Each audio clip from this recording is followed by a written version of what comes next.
I'd like to introduce Linda and her son Colby to all of you. This is a special evening. We have a mother and a son willing to share their experience, strength, and hope. Colby did experience 3 episodes of cannabis-induced psychosis within a 2-year period. And through this process, they learned that high THC weed was very addicting and caused this to happen. They have worked through it together as a family, and they are now recovering well. Colby has been clean from weed for a year now, and he's working and planning to return to school in the fall. They want everybody to know that recovering from THC takes a long time, but it is possible. Colby does not have schizophrenia or any mental health conditions. His psychosis was induced by weed and weed alone.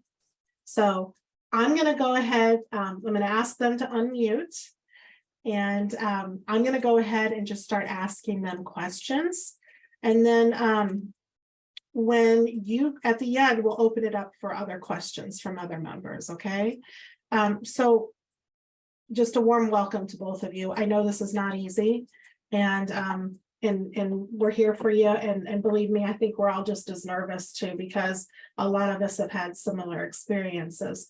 So let me ask you first, can you describe how your life was? And we'll start with you, Linda, how your life was before marijuana came into the family. Yeah, so everything was normal, it was fine, and there was no troubles with school or with the law or with anything, things were just fine.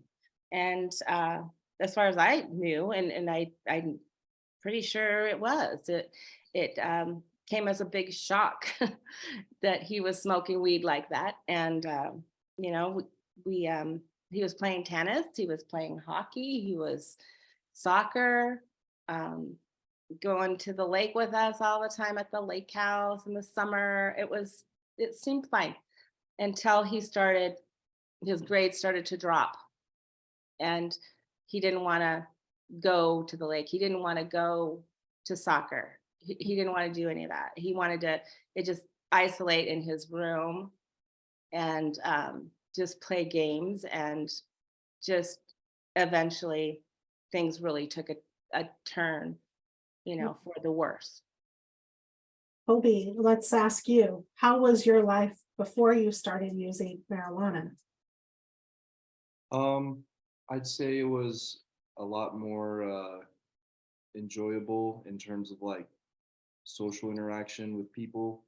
I didn't really feel the anxiety that I do now, even when I was in my psychosis. I felt I had a lot more friends.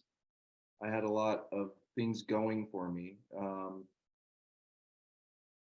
But it was also like a very complicated part of my life, or like phase, where I was trying to find different friend groups and fit in with people. And but like the family life, it was good. We always had ups and downs, but it was pretty stable for the most part. But yeah, I mean, it was definitely like a different feel than it is nowadays. Like after I gone through all the stuff that I did, like my perspective on everything nowadays is a lot different than what it used to be. So it definitely changed quite substantially. And did you have any certain hobbies and stuff you like to do prior to your use of marijuana? I mean, I was pretty active in sports, like in school sports and extracurriculars. But yeah, I mean, it was mostly sports. Okay. And then what led you to try marijuana? Or did you just were you curious? Did you just want to experiment at first? I mean, the first time was with one of my family members, and it was like over Christmas break, and they were just watching me. They were like kind of babysitting, and they were doing it, and I was like, I think it was around 16 years old, and I they made me feel comfortable enough to try it. And the first time I did it was all right. And I didn't like experience any of the stuff I did later on. So yeah, it was a pretty like welcoming first time, like very warm kind of introduction to weed, which made me think that it was completely harmless and that I have like no troubles. And I guess I grew up in a time too where like the culture around it was also growing really rapidly. You have like a bunch of movies and songs and people who support it out like outwardly. I mean, it's just grown since then, but like the time from when I started, it was like booming. Like, it was really like catching ground with all like my friends, and it's just it was the timing was kind of like a perfect storm for like having a young person like introduced into that type of lifestyle. Yeah. Yeah, so that's interesting. So just the culture around you was influencing you, and what kind of messages were you hearing from the culture when it came to marijuana? Um, like, it's just kind of a nothing drug. Uh, they very like anti-government, anti-police, anti-authority, kind of a complex around it. But definitely like just like a nonchalantness, like not really caring about any of the THC, like how high it is or like what it can do to other people. It's like a lot of it is like their experience is for everyone, whereas in reality, it's like everyone has a different experience, and they try and like convey it as though it's perfect. It's like the perfect drug for everyone, when it is not for everyone at all. Yeah, for sure. And so did you get to a point where you felt like you might be addicted to it, or did you experience the first psychosis before Um, you realized you had a problem? yeah, I'd say it was probably around the second time I experienced a massive psychosis that I kind of realized there was an issue. The first time, it's kind of like fragmented. Like the thing about psychosis and like having those episodes is after a while, like all that stuff goes away in your mind. Like you can't remember anything. And if you do, you're either like constantly bringing it back or you're writing it down or something. But I didn't do that. I just tried to like erase it from my mind in terms of like what happened, because the stuff I experienced was really it was not good. And you know I guess realizing I had a problem came after about the second time. Okay. Are you willing to describe your first time that you experienced cannabis-induced psychosis? um Can you What you remember? well, not necessarily. Like like it kind of gets jumbled, like the different times it gets jumbled in my head, and I can't really recall exactly the first time. Okay. um, in college? but yeah, I mean, it was around first semester in college in 2019. I'd been smoking probably every day or around that for like 2 or 3 years straight. And my parents found my stashes. Like every couple months they'd find a stash, and they wouldn't really, I don't think they really thought much of it at the time. They just kind of think it was a thing that I was going through, and I'd stop, and but I didn't.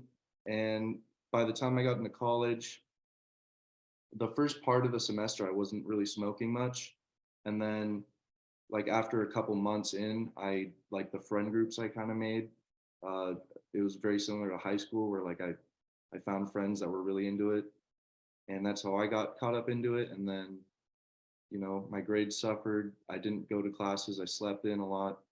I got kicked off of the esports team. Like a bunch of just bad stuff started happening, and then COVID hit, and that kind of spiraled it like out of control, where I didn't really have a reason to stop in my own mind. Um, and then it just got progressively worse. But the first time was definitely not bad enough to where I would stop. So I had to go through it again until I got it. What were you experiencing hallucinations during the first episode of psychosis? Um, if I was, they were pretty mild.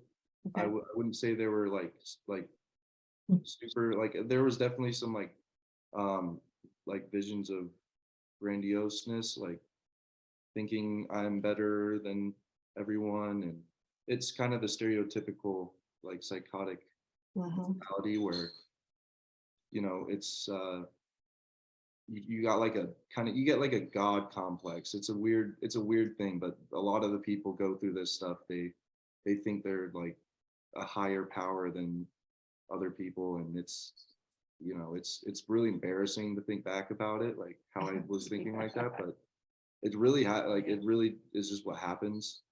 um but it's kind of weird. I know a lot of other people that have had the same Wow. thing. I've heard a lot of stories about that, like same kind of coincidence. Wow. Linda, what do you remember during Colby's Well, first? he doesn't remember as much as I do. Yeah. But yeah, that first semester of college, we knew something was wrong. And he, when we like the defiance and the attitude and the meanness and the arguing, and that got really bad. And then we'd fight and argue, and finally we said, go stay with your friend tonight, because we can't, we don't want you here right now. And that was probably a mistake, because he did leave. And the next thing you know, my husband the next day is driving home from work and sees him standing on the side of the road by the homeless shelter. We're like, what? And he's out of his mind. He's really out of his mind. He doesn't remember that. He doesn't remember what I did when I went to the homeless shelter, to the street, and found him and called the police and took him to the hospital. And then another week of calling the police, getting them to finally, we had to get him committed to the hospital. But he did not remember that, I don't think. And he thought he could control the volcanoes in Yellowstone. He thought he was a messenger from God. It was terrible. It was just terrible. And the only thing really that worked was the medication and the hospital at that point, because it was psychosis, definitely. Yeah. And Colby, do you remember being hospitalized that first time? Yes, yeah, I do remember that.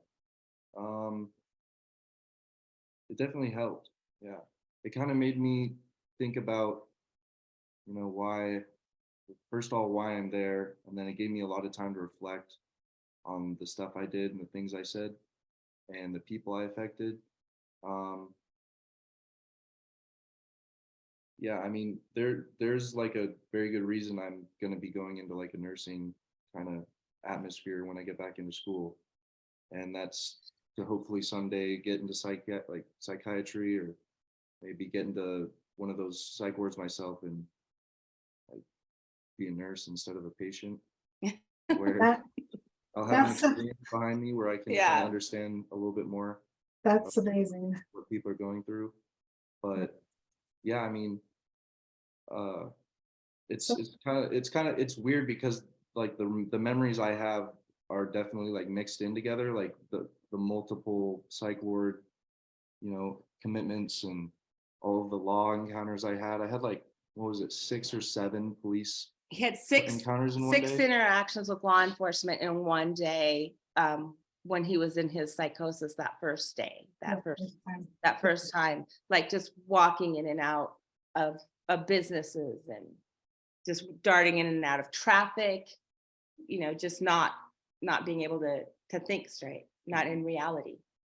That's really scary. And did you clear up after that first episode of psychosis? Um, for a minute, yeah, for a little bit. I lasted like a good couple months.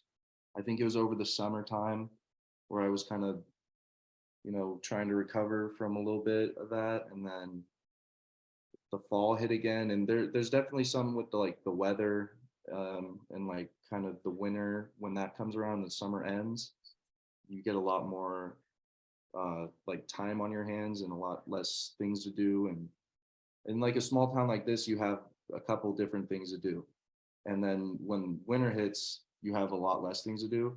And then you end up doing stupid shit or like repeating your mistakes in the past. And for me, it was like I just decided to smoke again. And then it was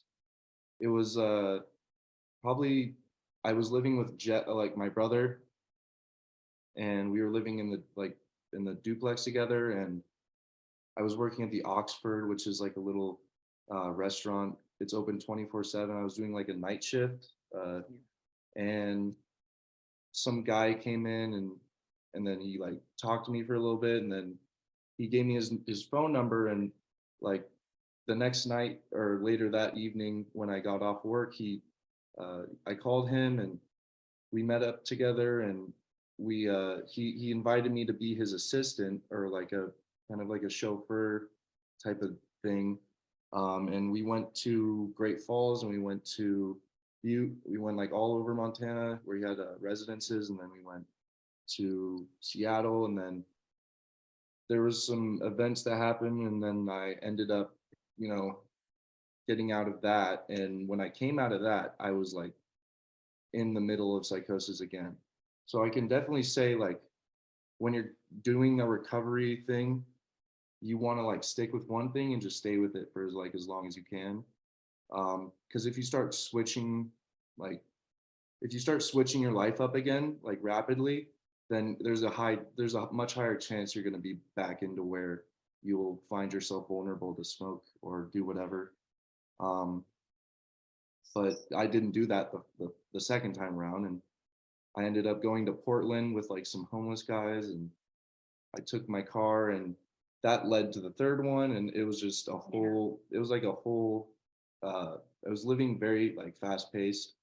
And, you know, I've learned from that you have to take it really slow, which you said earlier. I think that's probably the biggest thing when it comes to this stuff, is taking it slow and not really, you know, not changing your lifestyle. Pick like a good job or a good trade or school or something and just stick with it for as long as you can. And like, you know, just you got to be able to find like a little bit of self-control in that, which is, you know, it's really hard to do when you're in the middle of it. But if you get like committed like I did, you get a lot of time to think about how to, you know, stop what you're doing. But yeah, I mean, there's definitely some learning I had to do, like trial by fire. There's a lot of people out there who just kind of know what not to do and don't do it. But there are also a lot of people out there that need to do something to know it's wrong. I was definitely one of those people. So I love the way you describe it. Easy does it. You know, the rooms of recovery, we hear that over and over again, because it is. I mean, you had, you know, what they call a chemical assault to the brain, you know, and you were recovering from that. And what I hear you saying is that, you know, you're taking things a little bit too fast during that time. And I don't think you necessarily believed at that moment that the THC was the cause of the psychosis. So you just thought you'd try it again. And then the next thing you know, you're in the middle of another psychotic break. Yeah, I was under the influence for quite a while, that it was the medications mixing with the weed. And I was like, oh, it can't just be the weed, right? And then that second time happened where I was off medications again, where, you know, when I was on the medications, I did not feel like good, but I felt a lot better than being in a psych ward or being in crazy mode, like psychotic. I'm not like pro medication for like a long-term thing, but I'm definitely like pro short-term medication, you know, just to get yourself out of that funk. And then from there, like if you need antidepressants or whatever it is, I think some people can do that. I'm not one of those for sure. I'm like, me and my father are very similar, and like we're very like sensitive to like substances, I'd say, as a whole. or like even the medication I was on made me feel like very, you know, either very low, you know, like kind of like an empty shell, no personality, or it made me feel like, you know, just like psychotic in its own way, which is kind of interesting because like those medications are meant to not do that. And I was getting like the opposite effect. And that led to like, I think the second time I got, or maybe it was the last time, like the third time I think I got committed, they diagnosed me with bipolar, just because of all these like opposite, which, you know, bipolar, nobody really gets that bipolar thing. Like it's different for like everyone. They kind of just, it's an umbrella to like diagnosis. I think like a lot of people just kind of label you with like a diagnosis and just say you're that, but it's very different. I think it just kind of, the umbrella term kind of means Yeah. like you have opposite effects towards a lot of different things, where something's supposed to make you feel this way, it makes you feel the opposite. But yeah, I have a lot of that kind of thing going on, which That's, is interesting. yeah, it is interesting because a lot of times, especially the families that are witnessing the THC induced psychosis, they're like screaming at the top of the lungs, at their lungs to the medical community, it's the weed, it's the weed, it's the weed. And Yeah. no, I think they're bipolar. And things like, no, when they're off the weed, they start to stabilize. And Yes. and can you please let our loved ones know that they can't use THC anymore because you know, it's snapped in their brain, they're in psychosis, and they need to stop that and then stabilize. And then let's talk about different diagnoses at that time. I know that is my message to the medical community, and I hear it all the time from family members. Give them time and space to detox off this THC. And definitely, I mean, I love the way you say medication was definitely needed in the beginning to stabilize, but then, you know, you were able to, you know, after you stabilized and came back to reality, then take the necessary steps with a medical professional, with your family's guidance too, you know, because they know you the best, and possibly come off those too. So I appreciate you sharing that. I do want to go back to the second psychosis. Linda, what was your perspective of the second psychosis? What was happening with Colby? Well, just to kind of like dovetail though on his psychosis on his diagnosis, bipolar, they kept saying cannabis-induced psychosis all the time. And the only time they changed that was because they kind of needed, honestly, they needed to be able to get a shot covered with insurance. So that was just part of, you know, and even that his doctor said, I don't know what but I'm going to say this time, you know, so that we can get, so that was kind of part of that diagnosis. And I don't believe he does. I mean, I didn't know for sure, but now I don't believe he does have bipolar. I think that he had some addiction to weed is what it was, and psychosis. Yeah. Yeah. And so his second psychosis was, like he said, he was living in the duplex with his brother, with our other son, and he said, Mom, I think Colby's smoking weed again. And we gave him the choice to either stop smoking weed or get out. And we weren't going to allow him to stay in our duplex and, you know, rent it out to him if he was going to use weed. And he said, fine, you know, and he left, and he took his car after he lost his first car from his first psychotic break. He had his second car, which he just had for about 3 or 4 months, and drove off in a psychosis. The next thing I know is he's with this guy who was out of prison. He was a thief. He was a bad person, and he convinced Colby, or Colby agreed to go down and drive down to California through Portland, stayed in Antifa camps, Black Lives Matter camps. It was terrible. I had to call the police and have him, I had him reported as a missing person. And the few times he would call, he wouldn't really tell me where he was. And this was all within a 2-week period. And I followed him on Snapchat and called the police in California and explained to them what he was doing and that he was in a psychosis. Wow. And they took it serious. They did, and they helped to find him. They helped to call me if there was anything they could do to try to help. But it was so hard because he was over the age of 18.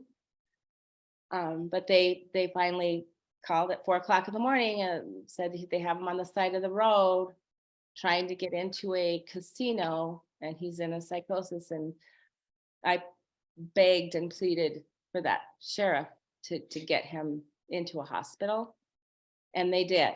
So they put him in they committed him in Wow. California. And then my husband and I drove down to California and got him, and drove him back. And he, swore he'd never do it again. After that, you would think they would never do it again. How could they, But So he drove to Portland, but then he ended up in California? yeah. Okay. And then Colby, do you remember when the police were trying to get you to not go in the casino and get into a hospital? Yeah, I remember that. The more my mom like talks about her memories, the more it comes back with me. So it's kind of nice. Let's see. So I was in Portland, where, that was like the worst time to go to Portland, I think, in my mind. It was like the It was- craziest time in Portland, because the time I went, they were in the middle of like riots against like the shooting, and there was like there's like camps at the courthouse, the federal courthouse. And I was just like there, somehow lost my car again. Like there was like a multiple occurrences where I just lost my car, I gave my keys away, or just like really stupid stuff. And I ended up like staying at one of those camps overnight, and I had no car, I had like no clothes. Like they were very violent people there. There was a lot of like, other drugs involved, not just weed. But that's one of those things where in the moment, you're very like alone and scared, and you find like one person who, even though they're a drug addict, they're comforting in the worst of ways. And I ended up doing meth there, and that's when everything kind of went really fast. I ended up finding the guy at the car, the guy I went over to Portland with. There's a lot of like false trust in that little relationship. There was a lot of like, deceit. And how it ended up going was we were trying to get into San Francisco. We were like going to San Francisco, or we were going to go to the coast or something. And we ended up, driving all the way from Portland to, I think, like Redding or Woodland, around that area. And yeah, I think it was outside Sacramento, and like in between Woodland and Sacramento, where I stole a BMW. And Thinking it was your yeah, car. it was like in the middle of psychosis, and it was, at that point, it wasn't just weed. It was meth as well, and that just kind of shows, like, I guess, true colors of like what other drugs can do as well. Because like weed will definitely like get you into psychosis if you're like susceptible to that, but it'll also get you involved with people who are doing much more than that, which is the really scary part. Because the guy I was with was like he'd smoke all the time. He'd constantly be smoking. We'd constantly be doing other stuff. And then he was like acting a lot differently than I would act. Like I would act like hysterical compared to like how he was acting. And I mean, yeah, I ended up stealing that car, and I went on like a joyride, I guess you could say, for like the whole day, just driving around Woodland. And I stopped at a grocery store. I was trying to get booze with the person's ID, and I came out of the grocery store and like 10 cop cars came at me at the same time. And it was like straight out of a movie scene, like guns, tasers, everything was just pointed at me. And then thank God I like followed orders because I could have easily gotten shot.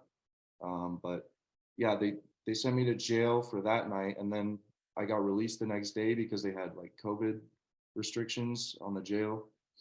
And then after that, I found my way again somehow to my car and the guy I was with, and we started driving again. And God, it's just like a bunch of different things that were happening. But long story short, we were at that casino and I was trying to get in. We were like doing this thing the whole trip where we go into casinos and like try and do a free gamble and try and win money for free, and it was stupid, but I was trying to do that and I didn't have my ID because I lost everything. And yeah, the cops got called on me for loitering. And then yeah, the second time they brought me to the hospital, which was a lot better, like in terms of what I was thinking. Because in jail, when I went to jail that night, I saw the BMW, it was like living hell. It was the worst experience I've ever had. In terms of like thinking, I was like hallucinating crazy, like the worst hallucinations.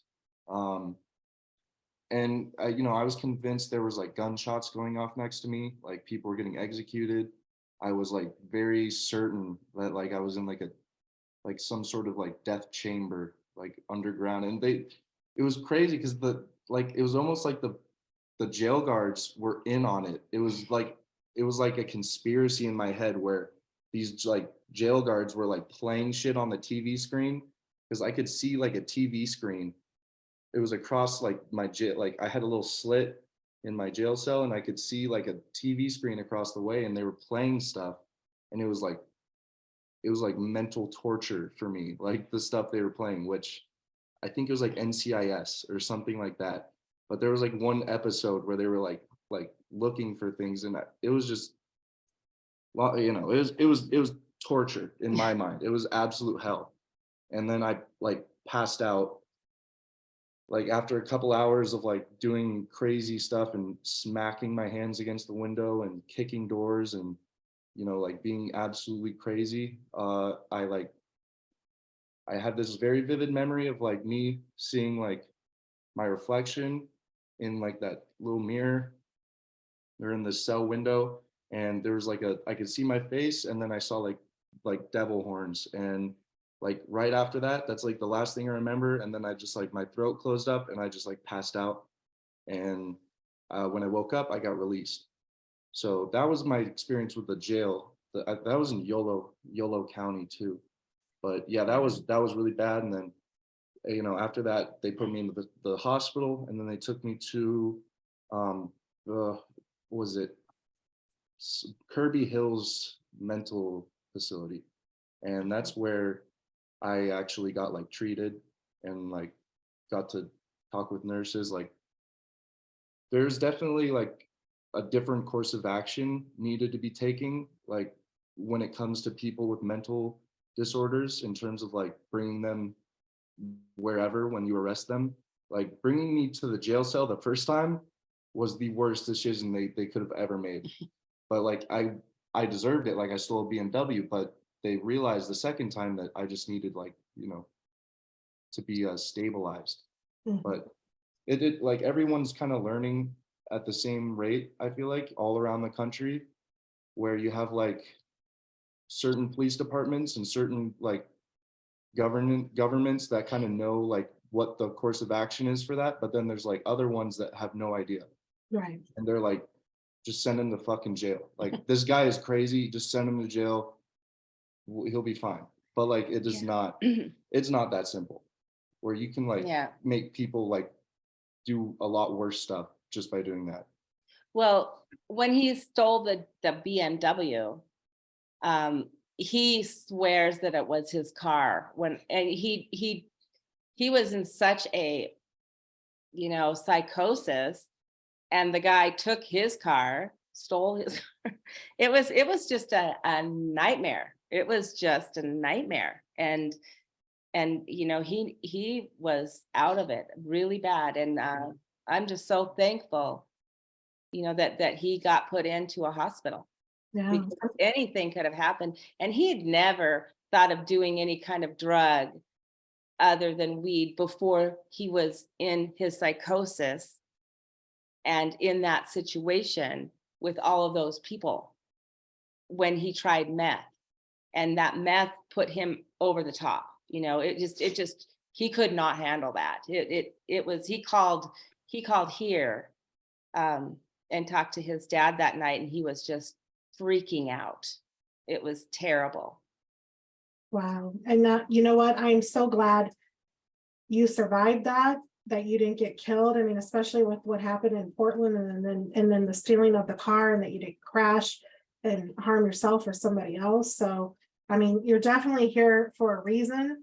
And I mean, you're a survivor, and your experience and that you're now Colby again is a miracle, you know, because some people don't make it through this, and some people don't stabilize after this. The majority of the people will, so we need to give that hope. But I just want to say, Colby, I'm so grateful that you're here, and that you can use this experience to educate so many others. I mean, you need a voice at the table when it comes to policy making and any other things, because you have this experience. So thank you for this. So then, Linda, did you go pick, you and your husband went and picked Colby up in California and brought him back to Montana? Is that what you did?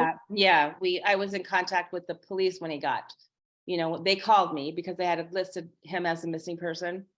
And then we were in contact with the hospital, and I called the hospital and told them what kind of medication that he'd been on before that helped him out of his psychosis, because they want to know what works. And that was something that I think is important, is they knew what to give him to kind of help pull him out of that psychosis. Okay. And so they did that. And so he did stabilize again. Yeah. And then, okay, so then Colby, you decided to use again. Is that correct? Yeah. How long did you stay sober? Do you remember, between that second and third time? I'm pretty sure it was about the same as the first time around, like a couple months. Okay.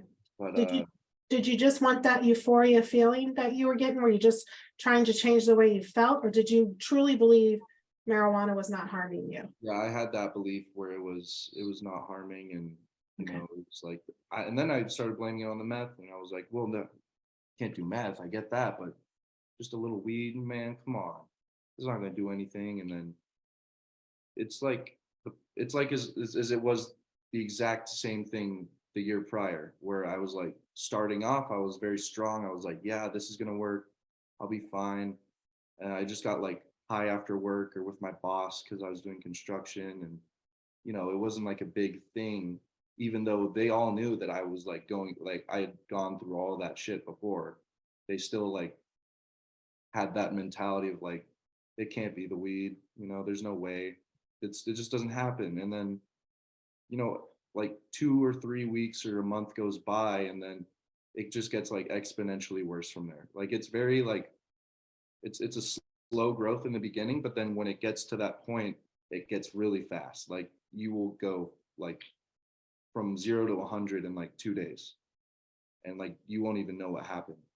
And that's what happened again. And I was like staying with my aunt and uncle at that point, and you know, just like using every day after work or on my days off. I'd smoke all day and just stay in my house, stay in my little room, and you know, I wouldn't do anything. Or I'd like go to the gym, and you know, it was just like the same mentality I had in the beginning, where you know, it's just fine. You know, I'm not going to let it get that bad again. And then I think what happened was like one day after work, I had the day prior to that, I had like brought a homeless lady who was like very old back home because she was out in the rain, and I was like getting pizza, and I saw this lady and she was in the rain and she had nowhere to go. And I tried to take her to the homeless shelter, but it was closed. So I brought her back to where I was staying. And then I said, okay, just stay here for tonight. Don't like leave, don't start like going around and doing anything. And then I was like, just stay on the couch and just sleep. And then I'll be back after work. And when I get back from work, yeah, I mean, like my parents were there and I knew right off the bat, like something had not worked. In my mind, I was like, this is not good. And so I pull up to the house and I park and I go inside and they're like just livid. Like I brought someone over without even asking or telling them. And, in my like semi-psychotic mind, I guess, because at that point I was not very psychotic. I was like kind of just like edging there. And then, I got pretty angry that they called the cops and like got her arrested or removed. And they were gonna take the truck and kick me out and do all this stuff. And the cops ended up getting called, and I think it was like the sheriffs came, and I wasn't acting like crazy at that point when the sheriffs came. It was like right before they came, I was being an absolute lunatic, just like the worst person I've ever been. And I was like I was saying a lot of like really nasty stuff to my parents. And, I was like, it was just not good stuff. And the sheriffs get there and I'm like, cool it a little bit. And I start talking to them and they're like, well, we're going to bring you in because of verbal assault. And I was like, I switched, like some switch in my mind where I'd like instantly just madness again.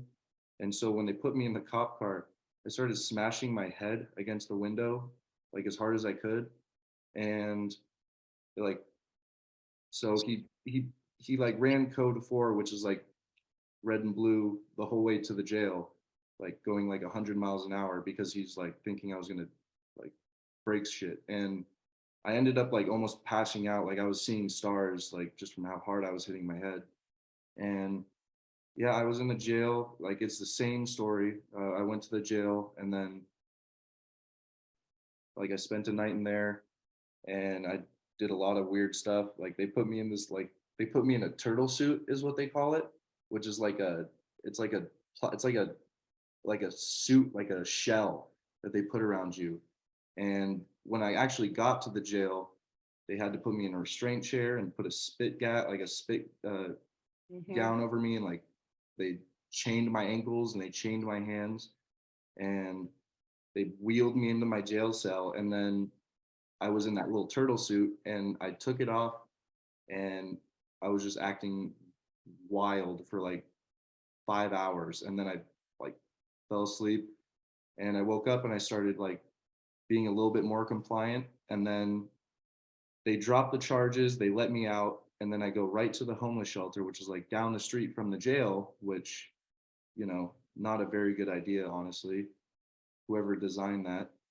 But yeah, I went right to the homeless shelter and started drinking and smoking and all this same stuff. Because at that point, I was like, well, I have nothing left. I'm screwed. Like everyone hates me, and I'm just gonna keep going down this shithole that I'm in. And then I ended up pawning off my phone, and then some stuff happened, and then eventually my parents get called and they know where I'm at, and I get they kind of do a little bit more like deliberation with like where to send me this time. Mhm. So they were like, they kind of invited me to the psych ward. The last time I went, they were like inviting me instead of like forcing me to go, which it kind of helped because I ended up like going. And once I was there, it was like kind of a bait, like they baited me in there, and then they put a 3-month hold on me. So I could have been there for up to 3 months, which I was there for like a month and a half, I No, think, or you were there. about a You were month. there for 3 weeks. Yeah, about a month. And it felt like forever, but like that was the longest time I had spent in a psych ward And, you know, they moved me from there to this what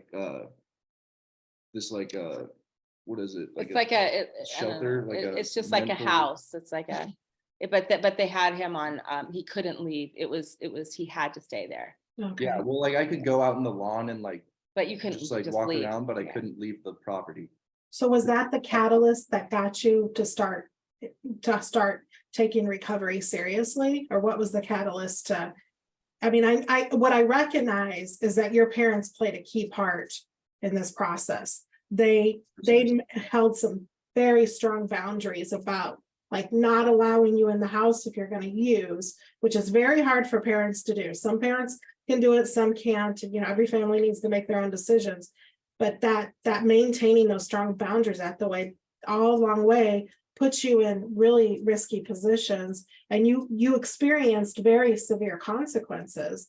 And thank God you survived. But what was it with you that you decided, okay, I'm going to start taking care of myself? The biggest thing that made me want to stop like totally was like feeling stupid, like feeling like a dumb. Like I was really stupid at that point. Like the third time, I was just like doing the stupidest things, and like And the help. being able, just let me talk. Being able to like talk to people in the psych ward and realizing how stupid I was at that point. Like we'd have like these group meetings or these like group kind of like activities, I guess, and they'd have this guy named Yoke. He was like the occupational therapist there at the psych ward, and he was, you know, like they all played a big role, but like he was probably, him and like one of the other patients were like the biggest in like my decision that it was the weed, like fully, like there was nothing else but that was like screwing me up. But yeah, I think it was mostly just like conversations I had and like hearing other people, and you know, the stuff my parents did, like when they called this recovery like team. It was like a team of recovery people, and I started doing like Zoom calls when I was at the recovery house. That really helped. Yeah, it was mostly all the stuff that I kind of experienced combined. It was like that. For some reason, I had to get to like a certain level of like shit to go through until I could like realize I don't want to do it again. And was that recovery team were they're called life skills? Is that what the team was? It was called The Edge. Oh, the Edge. I don't know why I always get that confused. And I've talked to them. They're wonderful, wonderful organization with really powerful, good recovery tools for not just for the person who's using, but for the family. So yeah. We are almost out of time here. I did not realize how fast it's went. I want to ask Linda one more question, and if anybody wants to stay a little bit longer than an hour, I want to be mindful of the time, and I want to respect your all's time. So Linda and Colby, if you're willing to share and stay for another 15-20 minutes, maybe at the most, that we can open it up to questions with the people that are here. Because this is a huge story, you know, I knew the time was gonna go by fast, but I didn't realize it was gonna go this fast. So first of all, I want to thank you. Linda, I want you to describe to the people here, how hard was it for you what did you do to maintain those boundaries with Colby while he was just out of his mind, suffering and putting himself in very dangerous situations? Yeah, it was, and we are willing to stay for sure. But yeah, it was the hardest thing that either Gary or I have ever gone through. My husband, the hardest, by far the hardest we've ever gone through, and never expected this to happen, you know, but I knew, because I guess just because working in the court system for a while, for 14 years, and you know, my husband is an attorney, and so we're not like, you know, we see drug cases. I have a bail bonds business. We see people who are involved with drugs, and we understand it. So I knew that I wasn't about to make excuses, and I needed to take action, and I wasn't going to allow it. And there is no way in hell that I'm going to allow it. And, I'm going to do whatever I have to do. I'm going to talk to whoever I have to talk to and get the right help and do what they say, and not just waffle around like, well, I'm just going to make excuses for him. I mean, it took a while before I figured it out, but once we figured it out, we were done. We drew our line and we got help. And Colby knew, he did not want to live without us. He didn't want to live without his family. I knew that, and we were here for him, but he knew. So it was the hardest thing we've ever gone through, and it was a learning experience that I think can be helpful to a lot of people, because that's how I learned, was talking to other people who've been down this path, and getting the help, the right kind of help, and the right kind of doctor. Yes, absolutely. And I just want to share with the members that, Linda had called me, and I don't even know how you found me or Every Brain Matters, but I remember, Colby, you were in psychosis, and your mother had called me, and she was very driven, and just, I need this information. She was hungry for the information that she needed to make the best decisions that she could because of her love and commitment to you. And I told her at that moment on the phone, I never really had taught, I mean, I've talked to a lot of parents, but I was so impressed with her focus that she knew, she understood that she was in a fight for your life. And she knew that she could lose you at any moment. She was, you could hear that in her voice, that she was, okay, I understand this is happening. I understand this part is out of my control, but this is the part I can control. And I'm going to take action, and I'm going to hold the line. I'm going to do what I can so my son survives this. It makes me want to tear up, because it's so courageous, and it's so, it makes me mad that families are in this position, and that a young man like you, who's smart and talented and everything, is going through just hell, like you said, and that you could have been killed at any time, or you could have killed somebody else at any time. And I think this story is so impactful, so powerful, and can really change the trajectory of how people view marijuana. And so from the bottom of my heart, I just want to thank you. So let's open it up to the people here. If you want to unmute and ask a question, please do. If you want to make a comment, or you want to put it in the chat, we can read it that way. I want to thank you both so much. Everything that Aubrey said and more. I think you're both amazing people. I think you're both very brave.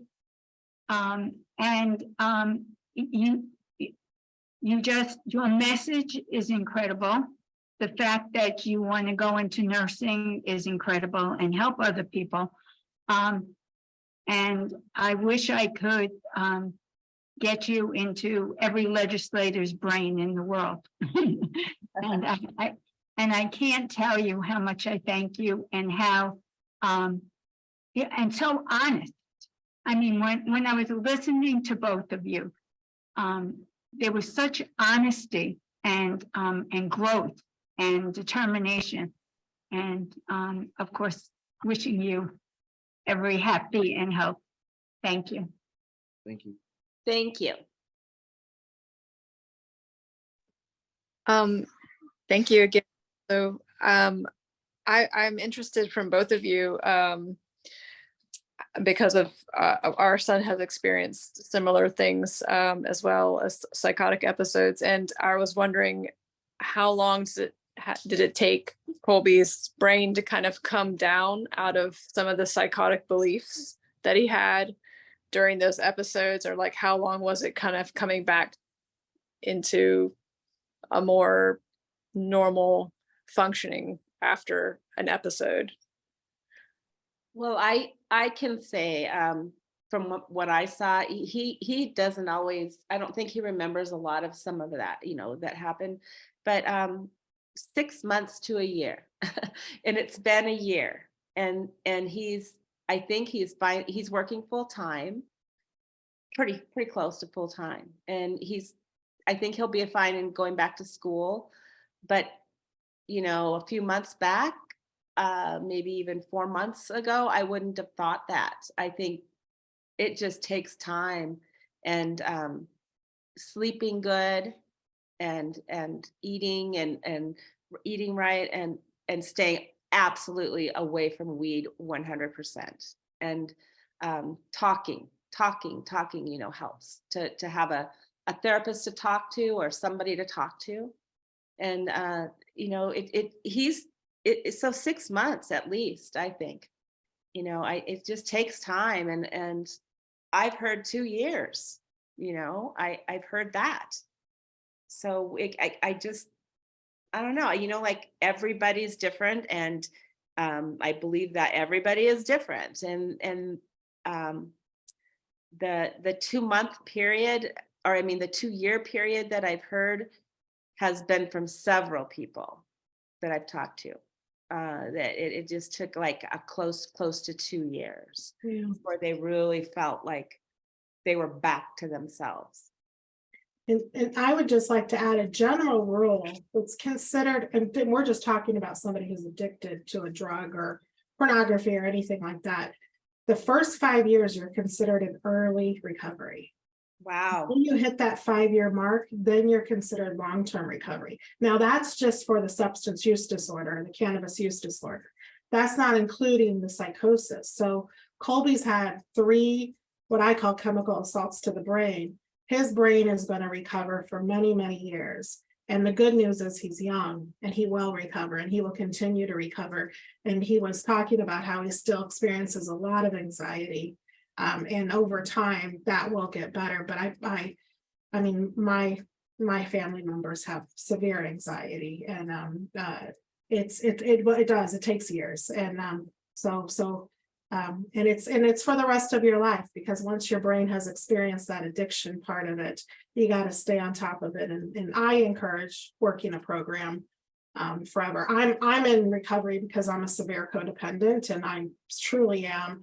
And so working my program is important to me. And I know a lot of other people that are maybe on the other side that might be using the substance. They work a recovery program for the rest of their lives. So yeah, good question. Anybody else? I have some questions. I was waiting. Just want to tell you, Colby, my son, I swear, is like a spitting image of you without the mustache. He has red hair, fair skin, was an athlete, played tennis all the time, did well in school. I'm listening the same age, like, oh my gosh, except he hasn't had any psychosis and he's doing better. But I'm worried when I hear your story. I'm just like, oh my gosh. But as a parent, couple of questions. If I'm too long, I'm already let me know, but I'm having so much difficulty understanding. So I'm trying to understand why, my son, why, when you're out of control and go to jail, or, he too had, he stole from me jeweler. It was bad, and this is just smoking pot every day for 6 months. What makes, he says it just feels good, but what empowers you to want to go back and smoke pot when you see what happened after the first time? So I'd say, like, I can't speak for anyone else, but I will say for me, it was over comfortability, like feeling too comfortable, where like I'm feeling too good, like I'm feeling way too good. Like that's the last time I used, I was like, I'm feeling way too good right now. Like I need to like go, like I kind of missed it, like you get a sense of like confidence of your ability to like control like a substance. Like a big thing I found in college was a lot of people, it was like a contest to see like how hard or how long like can you resist like whatever like effect a drug has on you. Like with, for instance, like using acid, like would you be tripping balls, or would you be like pretty low key, like chill, laid back, and you could like hold a conversation? And it was like a contest in college where like people would smoke a shit ton of weed or do a lot of acid or whatever. And then they'd see like if they can still function. It's a very like childish kind of like thing, but it's like a challenge almost to yourself where you're like, oh, I bet you I can. It's like a self bet where like you think you can do it again and you won't experience the same things. You think you've changed, when in reality you will not ever change, and you will experience the exact same thing. And it's like realizing that takes a lot of time and it takes a lot of experience from like certain people. It takes a lot more experience than others where, you know, maybe your son will kind of get it. Maybe it'll click a little bit, or it won't. And you'll have to go through some more shit before he realizes it's what it is. You know, for me, it just took that extra hit, I guess you could say, to realize I don't want to be like hit again. You know, like I don't like getting punched. I don't like getting sent to jail. There are, you know, they say it a lot in like all of these different groups. There are like 3 things that happens to an addict: either hospitalization, jail, or death, right? And so that's where it leads. You know, the thing that makes like a person want to go back the most for me, I think, is being too comfortable or like being too confident. So like I'm always like I fear like using again now I do, because if I like all of the memory it brings back, the trauma, I've like suppressed it long enough to where I don't need to anymore. And I've kind of realized that the trauma stems from me using, you know, and that's like the only time I have that trauma happen to me is when I use, right? So like, and it's also like availability, you know, like the people you're with, the situations you put yourself in. Like I go bar hopping every now and then, or I go to an event. I went to a rave last night. You know, I like to push myself a little bit, but there are definitely like limits. Like the place I live, you will literally walk around the corner and there will be a group of people just smoking joints, and you're like, they'll like wave at you. They'll say, You "Hey, mean where man," you work? where I live, like Oh, anywhere in I see. Missoula. Yeah, okay. That's what state you guys live in? Montana. I knew it was cold based on what you said. I'm like, I know it's not the West Coast anyway. I love the way Colby just described, and this is hard reality, especially for us parents. Pain is a necessary ingredient for change. And, you know, he got to the point where he was, you know, experiencing that. Linda, do you want to respond to her question with that too? Because it's such a good question. What was it about? Why do they keep Like going what makes a back? person want to go Oh, I think it's addiction. I do. I think it's, you know, one of the doctor that I talked to, I said, what in the heck, you know, why is he doing this? Why would he ever do this after everything he's gone through? How could he ever do this? And he goes, well, he's addicted. You know, that's it to him. That's what the doctor thinks. Mhm. And Colby kind of looks at it like, well, there's other things besides just the addiction. But I think it's highly addictive to some people, you know, especially the high THC. That's what I think it was. Can I ask another question too? Is my son says that he can just, you know, smoke pot or eat a gummy one time, like whenever he wants to, could go, you know, 6 months and they can just have one and then he can stop it again. And he's not addicted anymore. He's not addicted because he can do that. Do you think that it's possible for people or you where you can smoke it however you get the pot? He likes gummies, which is even stronger, one time and then go months and months without, and then one time and then not, because there are so many. We live in California. I mean, I always joke, there are more pot places in California than there are 7-Elevens. I mean, they're Yeah. expanding, like, I mean, next to preschools, I mean, it's like out of, and so What do you respond to that, Colby? What Can people do that? What is your view on that?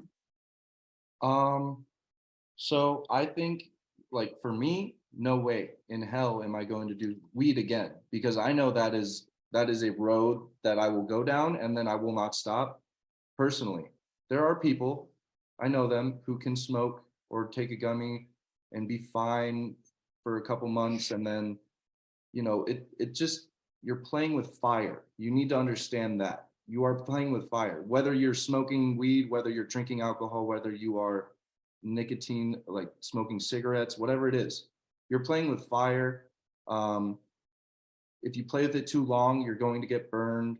You got to know your limits for sure, and then you also got to know what affects you the most, and versus like what you can control. Like, definitely knowing like things you can control, things you can't. I know if I smoke weed, I won't be able to control it, so I won't. I've gone to AA for 90 days, 90 meetings in 90 days. I did all that. I did, you know, over 100 meetings guaranteed, of both NA and AA. The fact of the matter is, you gotta want it if you really want it. Like, you gotta like actively do it. You can't just like, you know, say you're doing it and then don't do it. If you're really going to like be either fully sober or sober from like substances or sober from alcohol, whatever it is, you can't lie to yourself for sure, and don't like lie to other people. But also, I think it's just a matter of like personal experience with that. You know, like if your son happens to take a gummy and like does some crazy shit that night or whatever, and then he blames it on the gummy, well, I'd say he's learning, you know. But like if he takes it and then he's fine, and then the next time he takes it, he does some crazy shit, and then he doesn't blame it, you know. It's like, it's a very like there was a thing that I learned in one of the meetings. It was like the vortex of addiction, or it's like there's a vortex where it's like you will be on the outside of the vortex, and then you're like thinking it's not that big, and then it slowly, you know, gets more and more, it takes over more of your life, and you start losing stuff like gradually, and then you lose everything. I've lost everything I had 3 times, you know, everything. Like, I left the jail cell in Yolo County with the clothes on my back, a phone, and that's it. I literally 2 things. And I had to go and steal a charger from the Target. I had to walk like 2 miles because the jail cell was like, the jailhouse was like way out in the middle of nowhere. So I had to walk 2 miles to Target. I stole a charger, and then I charged my phone. And like, it's just, you desperate, like, you get really desperate after you start losing stuff, and then you'll start losing more just because you're getting more desperate, and it's like you're getting into the cycle, right?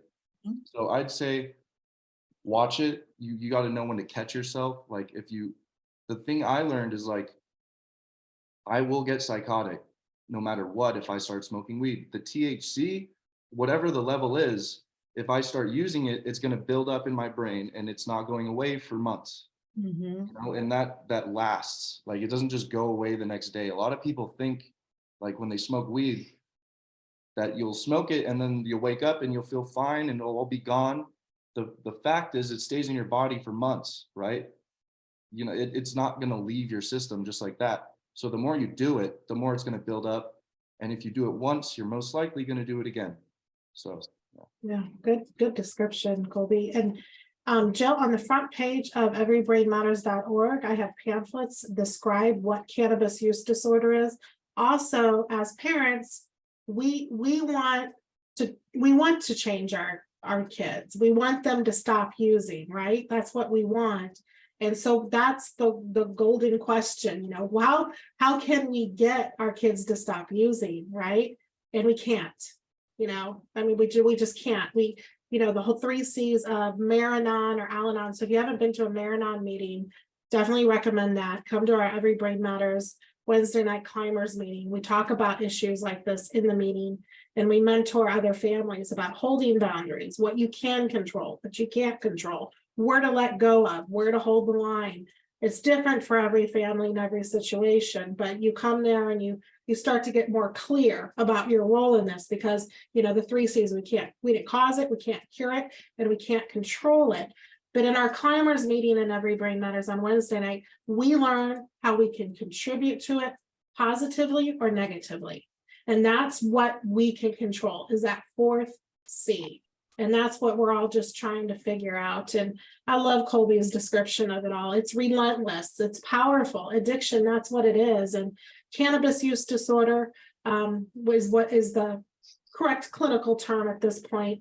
30% of users are developing some form of cannabis use disorder. There's mild, there's moderate, and there's severe. But in that pamphlet, it explains the different categories of that. And so you'll once that you have that understanding, I think you'll understand and recognize what's going on with your son more. And we hope that he eventually starts taking care of himself. But I would definitely recommend too, and not to dominate the time or anything, is just stop arguing with him. The action, like Linda was describing, she took action instead of the talking, because we're not going to talk them out of it. They've got to, like Colby was saying, there's got to be some kind of pain, some kind of consequence for them to, decide that they're going to change. And that's what's awful about this disease, because we want to change it for them. We don't want them to be harmed. We don't want them to go to Portland and be in those camps or end up in jail. And boy, oh boy, Colby, you really have, are you 20, 21? How old are you? 21. 21. That's a lot of life to live for 21. A lot of life. I've never been to jail, so my heart goes out to you. This is so serious, but it's, I like the way we can kind of chuckle about it too, because thank God you're here. Thank God you're here, Colby. And you're a beautiful, intelligent young man. And I just can't wait to see what your next step is and where you're going from here, because this is pretty awesome. Yeah. Okay, we'll take one more question. I know it's 21 after. I know we could talk for hours about this. It's so huge, but let's see. Does anybody else want to ask a question? I have a question, if that's okay. Yeah, hi Reagan. Hi. I know Linda, so I'm excited to finally meet Colby, and I just want to say thank you for everything. Colby, I've had an opportunity to work with your mom, and I admire the heck out of both of you. So thank you for everything you're doing, for sharing your story. I can't imagine what you guys have been through, so thank you, because it helps me. I work in underage substance use prevention, so I try to prevent kids from using drugs. So I guess my question for you, Colby, is what can I do as a prevention specialist to prevent teens from even trying marijuana or THC concentrates? Like if you were back in high school right now or middle school and you hadn't tried any kind of marijuana yet, like, is there anything that would have dissuaded you or prevented you from trying it?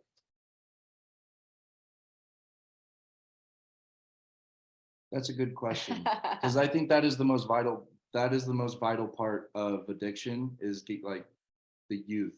Because I'd say a good majority of people, when they become addicted, it's through their experiences when they were younger and what it was like. They base their addiction off of what it was like when they were younger, right? So, man, it's really hard to prevent this stuff. It's really hard to prevent it, but I think it's a lot easier to inform. So I'd say